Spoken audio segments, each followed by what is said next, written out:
Hey everyone, in this video we're taking a look at the Chapter 1 review worksheet listed as 21 in class. Okay, so the entire graph of f of x is shown at the right. That's this thing. Uh, what is the domain of f of x? What is the range? Okay, well the domain goes from 0 to 7, and it looks like the range goes from -2 to 5. List the roots of f of x. Well, roots is another way of saying zeros or x-intercepts, and so x equals 5 is the root of f of x. C? No, that was C. That's C. That's B. This is D. D. List the intervals where f is decreasing. Well, it looks like f is decreasing on 1, 2, 7. That's a bracket, but that's a parenthesis. Okay, is f concave down at x equals 6, or is f concave up? Is f concave down or concave up at x equals 6? Well, this is concave down, and this is concave up. So at x equals 6, E f is concave up at x equals 6. Okay. What is f of 4? F of 4 is, well, I don't know. I'd have to take a guess at that. I want to know the y value here. It looks like it's between 1 and 2. Oh, for a straight edge. Where's my ID? Here, how about this card? Okay.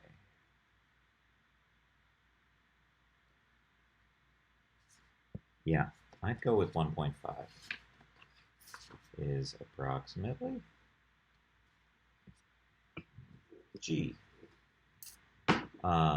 Is f invertible? Explain why or why not. Invertible means has an inverse, and f is not invertible because don't use it. F fails the horizontal line test. Okay. And that's all of problem number 1. Problem number 2. 2. The yield of an apple orchard as a function of the amount of fertilizer, y of a, so fertilizer goes in and yield comes out, produces this graph on the right. Describe the effect of fertilizer on the orchard. Well, fertilizer is our input and yield is our output. So I would say for part A, yield goes up as we increase fertilizer use to up to that looks like a max at 40 pounds, after which too much fertilizer lowers crop yield. So the amount of fertilizer goes up, the yield goes up. But after a certain point, as we keep adding more and more fertilizer, we're actually burning and killing the crop. And so we should really strive for that number. Or maybe, depending on what's happening in the watershed, even this number. Okay, so that's part A. Part B, what is the vertical intercept? That's 0 to 100. Remember, this is fertilizer, this is yield. So what does this mean? When we use no fertilizer.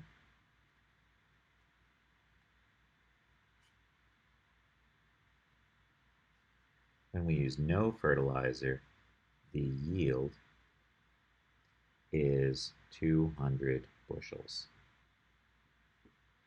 Okay.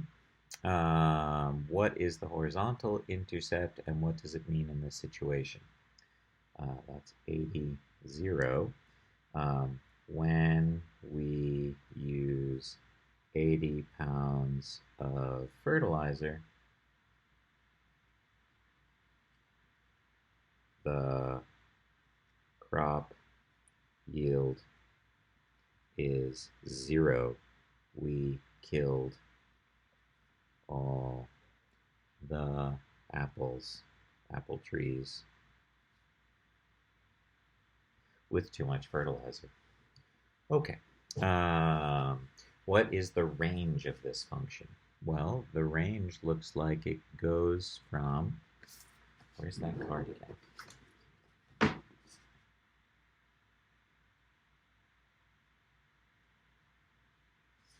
It looks like the range is, and this is which question? D, 2D.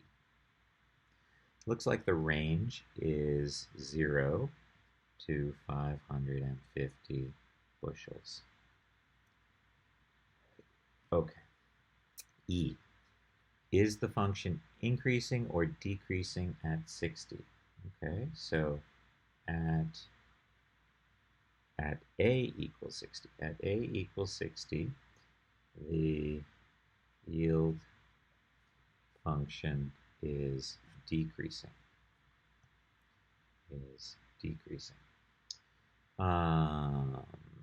F.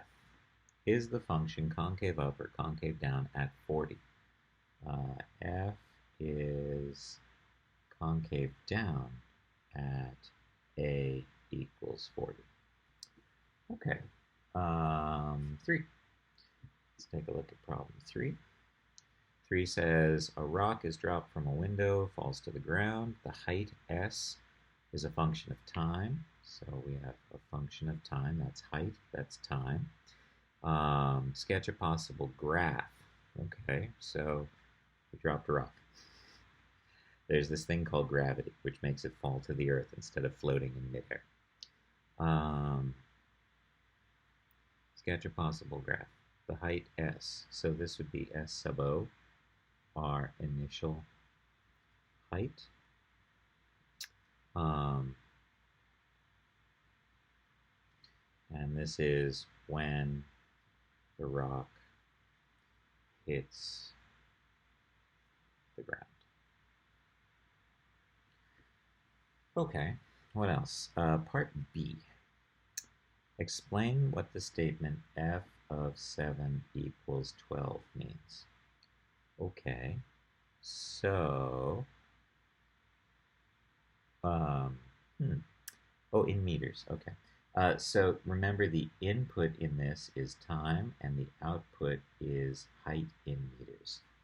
And so the way I understand f of 7 equals 12 is at t equals 7 seconds, the rock is 12 meters high. There's my answer to part B. Part C. Interpret the meanings of both the horizontal and vertical asymptotes on your graph from part A. Oh, well, I already did. That's great. So there's my part C. This is the initial height at time equal to 0, and this is the time when the rock hits the ground because the height is equal to 0. This is S of 0. Okay. Problem 4. Find the period, amplitude, and sketch one period for 4 and 5. All right. So problem number 4, y equals 5 sine x over 3. All right, I know the amplitude is 5, and I know that the period is 2 pi over b for a sine function. Our b value is 1/3, so 2 pi over 1/3 is 6 pi for the period. What about our graph? Well, I'm supposed to set the argument equal to 0 and 2 pi. And so I get x equals 0 and x equals 6 pi. So, and we knew 6 pi. We've got 0, we've got 6 pi, halfway is 3 pi, half of that is 3 pi over 2, and half of that is 9 pi over 2. It's a sine graph, so it starts on the midline, goes up to its max, down to its min, and back to the midline. And we know that this is y equals 0, so this is 3 pi over 2, 5. This is 9 pi over 2, negative 5. And I think that's well labeled, and that we're all done with that. Okay, 5. Let's take a look at 5. 5 says y equals 4 minus 2 cosine 5x. Now, I've said this before, I'm going to keep saying it. Use the stupid commutative property of addition and rewrite this from something that makes you stressed to something you know how to do. It's this object and this object joined with addition, so just flip them. Okay, so we set our, we need the amplitude. The amplitude is not negative 2, the amplitude is positive 2. The amplitude is always positive, always positive. Now, the period is still 2 pi over b, and so in our problem it's 2 pi over 5. Our endpoints, 5x equals 0, occur at 0, and 5x equals 2 pi, so x equals 2 pi over 5. And I think I'm done with that marker. Green, we've got 0, we've got 2 pi over 5, this would be 1 pi over 5, this would be pi over 10, 2 pi over 10, 3 pi over 10, and that's 4 pi over 10. We've got a negative cosine, so we're starting low, heading high, and then back down again. Don't forget to show that concavity. We know that this is y equals 4. Our amplitude is 2, so we're going to go down 2 from 4, so this is 0, 2. And we're going to go up 2 from 4. So this is pi over 5, 6. And this is 2 pi over 5, 2. Okay, there's problem number 5. Next, 6 says sketch possible or write a possible function for each of the following graphs, 6 to 16. Well, this first one is linear, and it's got a y-intercept of 3 and an x-intercept of 0. I know the slope would be down 3 over 7. So if I use my slope formula, 3 minus 0 over 3 minus 0 over 0 minus 7, and so I get negative 3/7 for my slope. I already know the y-intercept, so I think I'm just going to go negative 3/7 x plus 3. But remember, you could also write this as y minus 3 equals negative 3/7 x minus 0 and walk away. I would really like it if you were comfortable with this. This is correct. You don't have to do any more on the AP exam. But if you do more, if you distribute and move this over and you make an adding mistake or distributing mistake, you lose the answer point. You don't lose the answer point here. So stop here. Okay, so what kind of functions do we see in 7, 8, and 10? Well, I don't have enough information here to think that these are polynomial functions. So I'm going to actually go with 7, 8, and 10 are exponential functions. I think they're exponential functions. So let's take a look at 7, which passes through 0, 1, and 3, 4. And let's take a look at doing this problem and see whether we prefer doing it with PERT or whether we prefer doing it with a times b to the x. Okay, these are the two models I want to use, e to the rt. So in either case, I know that gives me the initial amount. So p is going to be 1 or a is going to be 1. So let's try this. Y equals e to the rt. and y equals 1 times b to the x. And now I'm going to plug in the second ordered pair.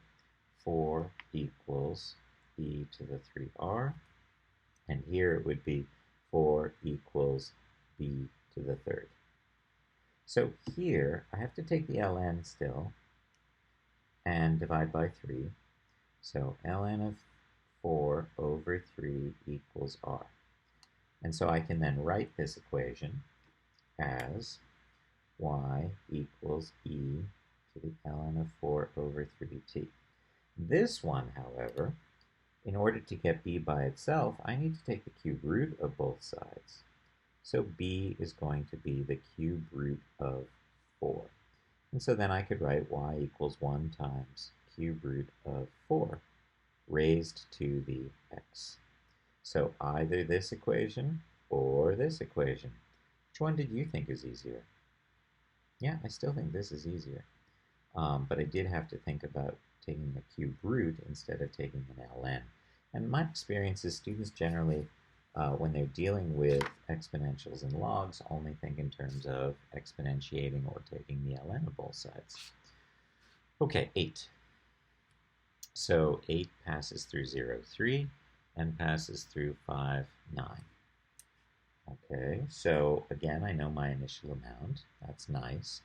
So y equals 3 times e to the rt, or we could be doing y equals 3 times b to the x.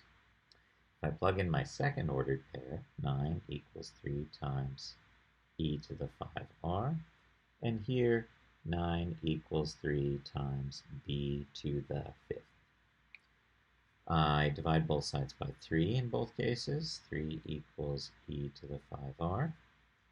3 equals b to the 5th. And now I need to take the ln of both sides over here. And here I need to take the 5th root.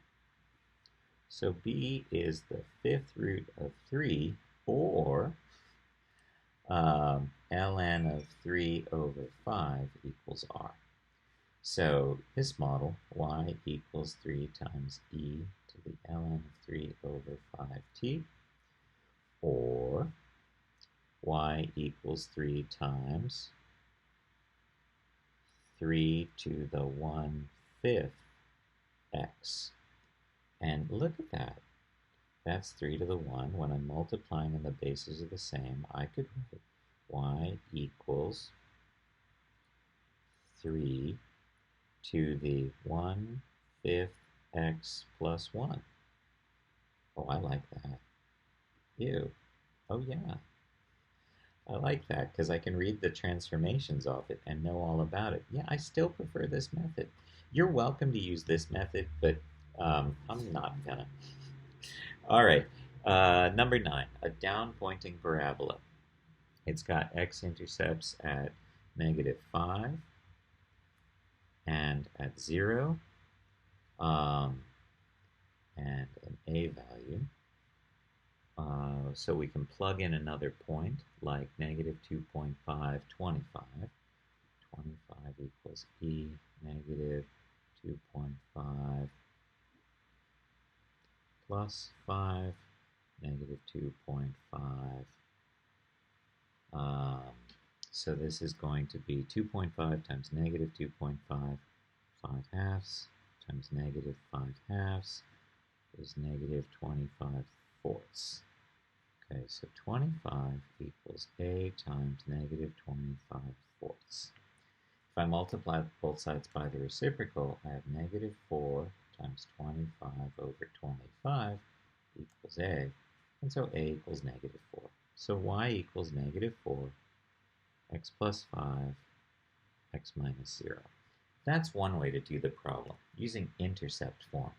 But I notice in this problem that we were also given the vertex. And so maybe we should use vertex form. Remember, vertex form is y equals a, x minus h squared plus k, where h, k is the vertex. So I'm going to plug that in. A, x plus 5 halves squared plus 25. Okay, shifted left 2.5, shifted up 25. And now I'm going to plug in one of the other ordered pairs, like 0, 0, to solve for A. So this is going to be 25/4 A plus 25. I've been seeing a lot of students recently who've been adding these together. These aren't like terms. They can't be combined. This does not have an A, so I can't combine it with this. What I can do is subtract 25 from both sides, and then multiply both sides by the reciprocal. And so I get -4 for A. Y equals -4, x plus 5/2 squared plus 25. I don't know. I think they're the same amount of work, so use whichever one you want. Just write me an equation. Okay? All right, 10. 10 says, I said I was going to do 10 as exponential decay. Y equals A times B to the x. I see my initial is 2. And look, if you don't see that that A value is 2, try this. What's B to the 0? Well, that's 1. And so 1 times A is A. And I get A equals 2. That initial amount is 2. So Y equals 2, B to the x. We'll plug in that second ordered pair. 1 equals 2, B to the first, or B equals 1/2. So Y equals 2 times 1/2 to the x. Hey, and look at this. We could tidy this up. This can be 2 times 2 to the -1 to the x. And that's 2 times 2 to the -x. And look, 2 to the 1 times 2 to the -x. The bases are the same, and I'm multiplying, so I can add those exponents. So Y equals 2 to the 1 minus x. Or I guess 2 to the -x plus 1 would work as well. All right, so there's my answer to 10. 11. 11 is a sine, is a cosine. Well, I think I'm going to go with cosine here because I'm starting low at the origin. So I'm going to go with negative cosine. I see I travel through one period into pi, so my b value is 1. I see that the average of the high y and low y is 1, so my d value is 1. Remember, when we do these going backwards problems with sine and cosine, we're looking for d and a and b and c. Because I'm starting at the origin, there's no shift. Because my period goes from 0 to 2 pi, b is 1. D is the average of the high and low y values. And A is the distance, is high y minus d. So y equals -1 cosine 1 x minus 0, and our d value is 1. And you could tidy this up as negative cosine x plus 1. That would be my equation. Okay, 12 doesn't look like a trig function. 12 looks like a polynomial function. And 12, y equals, turn those x-intercepts into factors, x plus 2, x plus 1, x minus 1. But remember, there could be an a value here. So let's plug in the ordered pair 0, -2. That's the y-intercept that's been given to us. And we can use that y-intercept to help us find a. So -2 equals a, 0 plus 2, 0 plus 1, 0 minus 1. So I get -2 equals -2a. A must equal 1. So that goes away, and that's my equation. That's nice. Okay, now on the back of that worksheet, problem number 14. 14 looks tricky to me. And it looks like we go through one period from 0 to 40. So if the period is 40, then the b value, 2 pi over the period, will be 2 pi over 40, or pi over 20. I'm starting on the midline and going up, so c equals 0, and I think this is a positive sine graph. What else do I know? D value equals 0, and my A value, what's that amplitude? What's that tiny number there? Sure wish I could read it. It's 1. Amplitude is 1. So y equals sine, 1 times sine, pi over 20x. Our D value is 0, our C value is 0, so they're not showing up here. But you could put them. That would just look silly.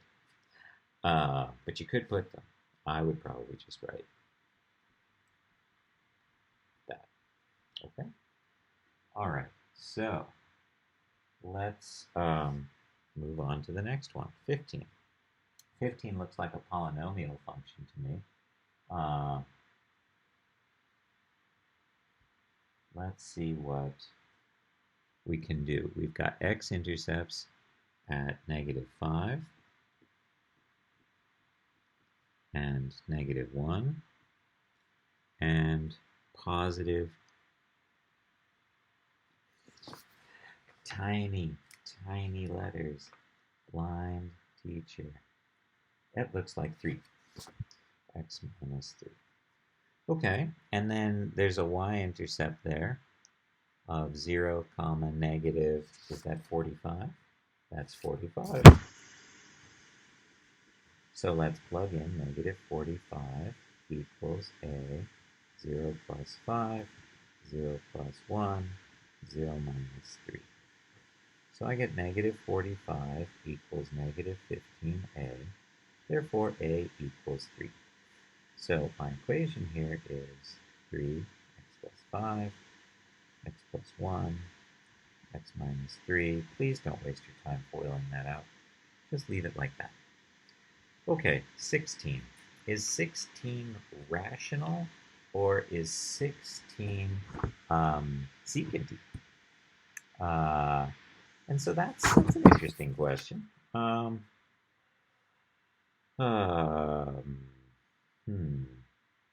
I don't know. Let's try it both ways and see what we think. You know, I think I'm going to go. I wanted to go with rational, but now I'm not sure. I think it's rational. Maybe we should try both and see which one we like better. Okay, so if this is a rational function, it has 2 vertical asymptotes. It has vertical asymptotes at x equals plus and minus 2. So that means x minus 2, x plus 2 on the bottom. Okay, I see a horizontal asymptote at y equals some number,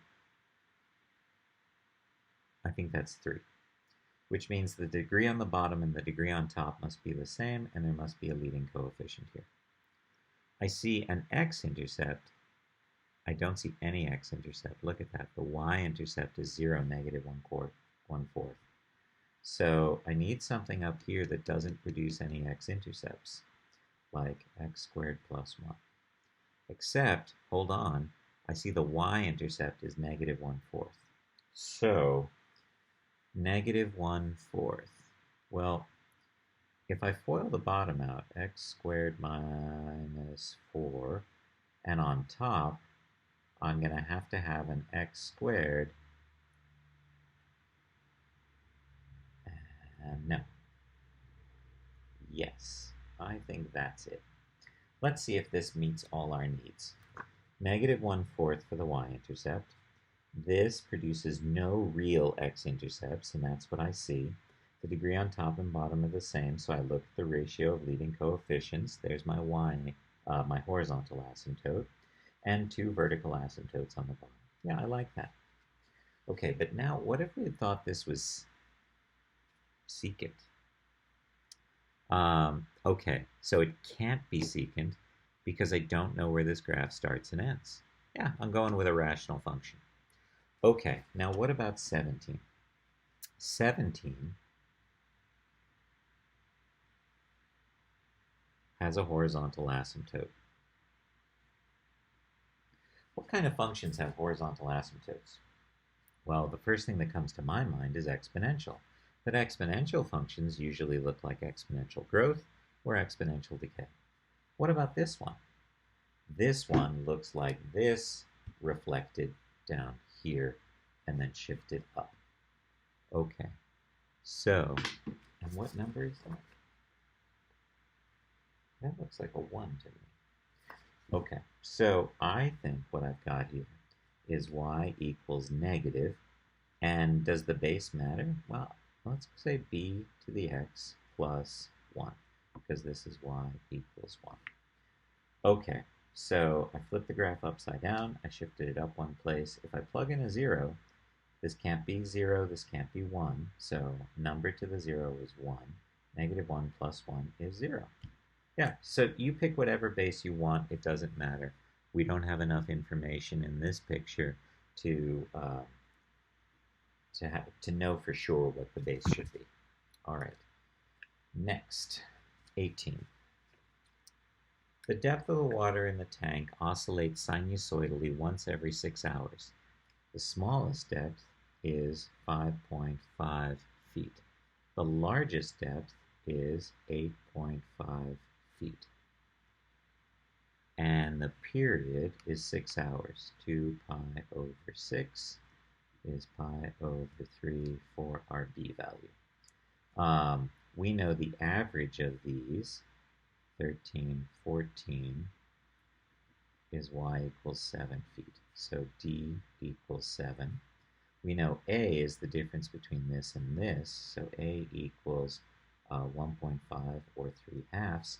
And we don't have anything that says when we're cycling, the depth of the water once every 6, the smallest depth, the largest depth. You know, it could be this picture. We don't know, so we have some freedom here whether to use sine or cosine. Most students, because they see the word sinusoidally, go with a sine. So I'm going to say 3/2. I'm going to say that the height, or the depth, d of t, equals 3/2 sine of pi over 3t plus 7. So that's going to be my equation. Find a possible formula for depth in terms of time in hours. There's number 18. Okay, 19. Each of the functions represented in the tables to the right are increasing over their domain, but each increases in a different way. Okay, oh, and here, these little pictures down here represent what these possible tables go with. So this is increasing at a constant rate. So I see these going up by 0.2 each time, and these are going up by 1 each time. And so I think this is A. Okay, then what do I see?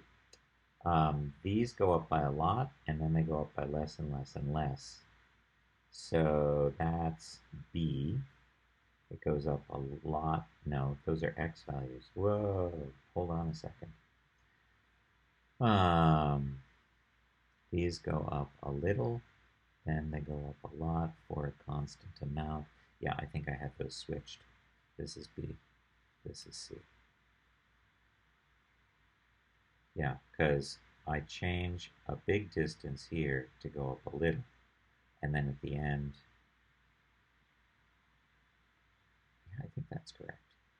I could be wrong on this. I'm going too fast. So if you think I'm wrong, by all means, say something and group me, and I will believe you. Okay, 20.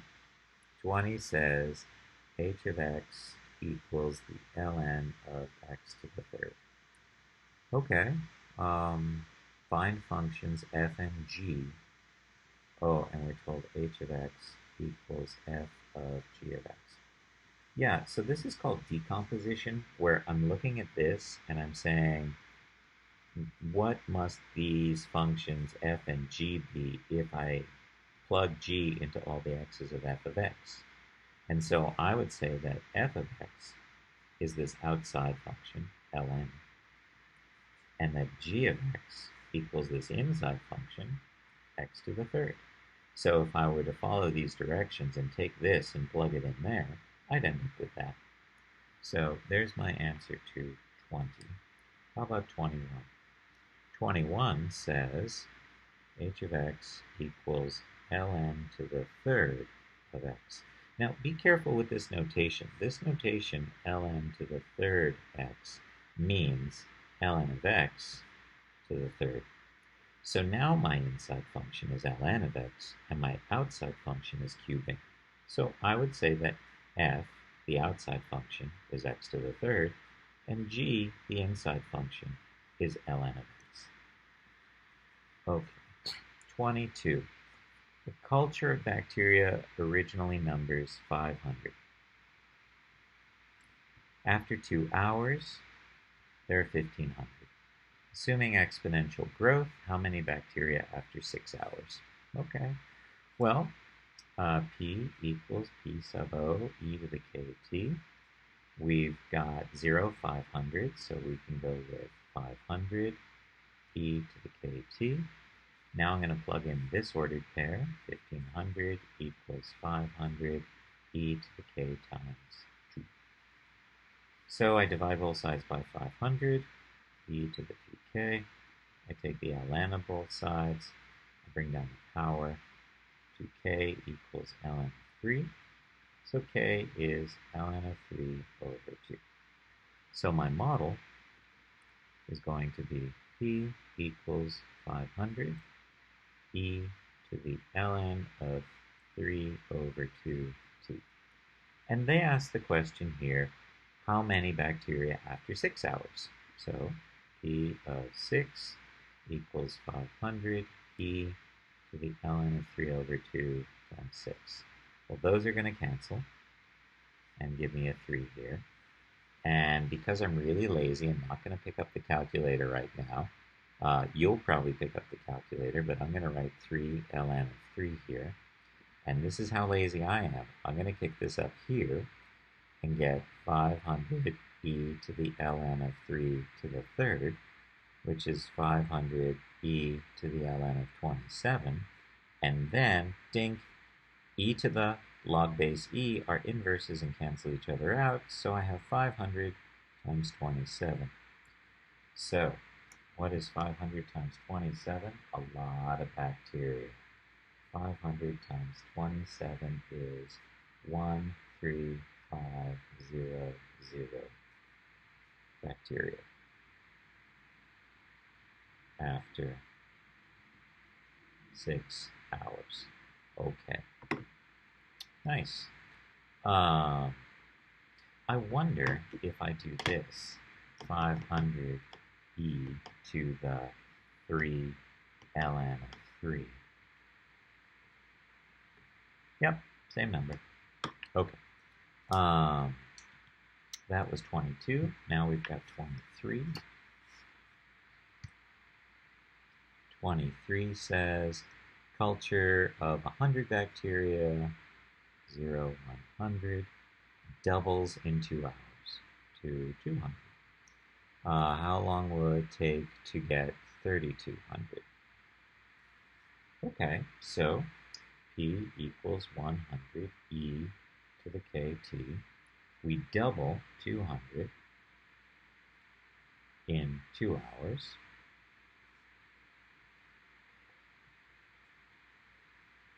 So I have ln of 2 equals 2k, or k equals ln of 2 over 2. So my model then, P of t is 100 e to the ln of 2 over 2 t. And I want to know when the population is 3,200. So 3,200 equals 100 e to the ln of 2 over 2t. If I divide by 100, I have 32 equals e to the ln of 2 over 2t. I take the ln of both sides. And then I'm going to multiply by the reciprocal here. 2 ln of 32 over ln of 2 equals t. And that's the exact value solution. You could certainly put that into your calculator, but you know, when I think about the AP free response, here's what I think. I think that the ln of 32 is the same as the ln of 2 to the 5th. So 2 ln 2 to the 5th over ln 2. I can bring this down So I have 2 times 5 times ln of 2 over ln of 2. These cancel, and I get 10. So after 10 hours, you have 3,200 bacteria. Okay. 24, second to last problem. 24 says, the graph of f of t is shown below. That's this graph.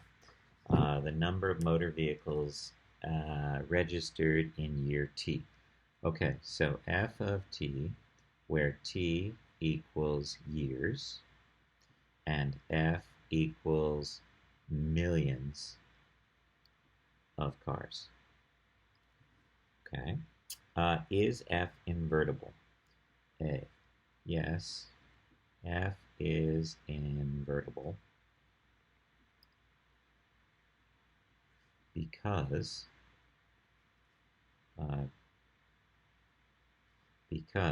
f passes both vertical line test, telling me it's a function, and horizontal line test, telling me that it has an inverse. Okay, B. Hat is the meaning of, I think that's a typo. That should be, what is the meaning of f inverse of 400? All right, well, let's think about this. In the original function, I plug in years, and I get millions of cars out. So what's the inverse going to be? The inverse, we're switching things, and so if the input here is years and the output is millions of cars, when we talk about f inverse, that's millions of cars, and we're wondering what year. Okay, so part B says, what is the meaning in practical terms? Part B, when, i.e. what year, will we have 400 million cars? Okay, find f inverse of 400. Okay, so I look at the graph, I see 400, it goes to about here, and I think that's halfway in between these two, so 1979. F inverse of 400 is 1979. I'm looking for the year when we have this many cars. Sketch a graph of f inverse. Ooh, that's a pain in the butt. All right, so I think to make my life a little easier, I'm going to say, yes, I know that this should reflect across the line y equals x, but I think what I'm going to do is f inverse. I'm going to put the times over here, 1946, 1952, 1958, 1964, 1970, 1976, 1982, that's when I graduated high school, 1988. And then our inputs are these values. So this is, it looks just under 50. So I'm going to go, all right, I'll just go with 50 and shut up. And then I don't know, shoo-wee. Yeah, I don't want to have to guess all these millions over here. Well, maybe we should approach this way. That looks like a line segment. And then it looks like I've got this other, and then this one, and then this one. And so maybe what I want to do is I just want to use those. Oh, that really seems so tedious. Okay, so what do we know? I'm going with 0. I'm going with 50, 1946, and then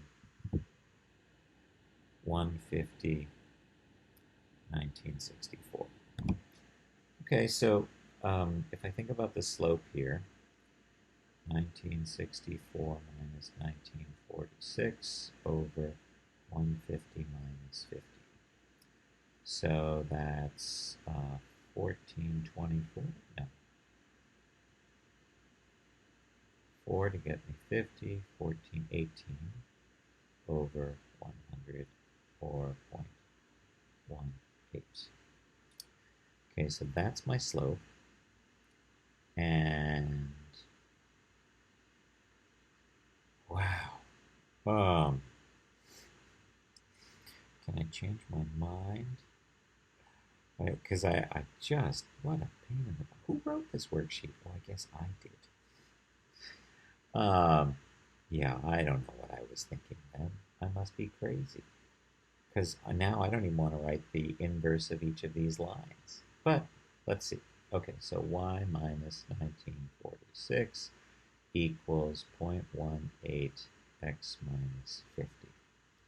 So that's 0.18x minus 50 times 0.18. And that's 9 plus 1946. 46. And that's y equals. Okay, so my first part, these are millions. No, these are, yeah, these are millions. And these are years. So 9 plus, taken away from 1946 is going to be 1937. All right, so from, and this works from 50 million to 150 million. So 50 to 150. It's got a very shallow slope and a very big y-intercept. Okay. All right, and then this over here is going to be 1946, and this over here is going to be 1964. Okay, that's the first part of the inverse. Now what about the second part? Okay, so the second part is going to use this point, and then it looks like it goes all the way to 1979, and the value at 1979 is 400. So now I'm going to use these two ordered pairs to write an equation. Okay, so 1979 minus 64 is 25 on top. 400 minus 150 is 250 on the bottom. So I get 1 over 10 or 0.1. So then if I go back to making the equation of the line, y minus 1979 equals 0.1 x minus 400. So y equals 0.1x minus 400, no, minus 40 plus 1979. So that's going to be plus 1939. All right, so this was a slope of 0.18, but this is only a slope of 0.1. So if 0.18 is this steep, then my next section is less steep. This is a slope of 0.1. And we take that out to 400. All right, see what we're doing here? I promise you it's actually going to be horrible on the test. All right, 25. Our last problem on this worksheet. Sketch a graph of a continuous function f of x with all of the following properties. F of 0 equals 2. F is decreasing on 0 to 3, union 5 to infinity, and increasing on 3 to 5. As x heads to infinity, f of x heads to 9. So I have a horizontal asymptote there. Okay. So f of 0 equals 2, and I'm decreasing until 3. And I've got lots of ways of decreasing. Decreasing to 3, increasing from 3 to 5, decreasing from 5 to infinity. But wait a minute. I'm decreasing from 5 to infinity, but I have to be approaching a y value of 9. So 2, 9, 3, 5. Okay, so this function is decreasing from 5 to infinity and approaching 9. Okay? And from 3 to 5, we're increasing. And from 0 to 3, we're decreasing.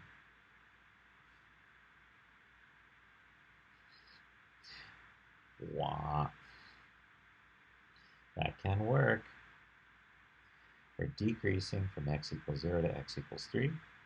We're increasing from 3 to 5.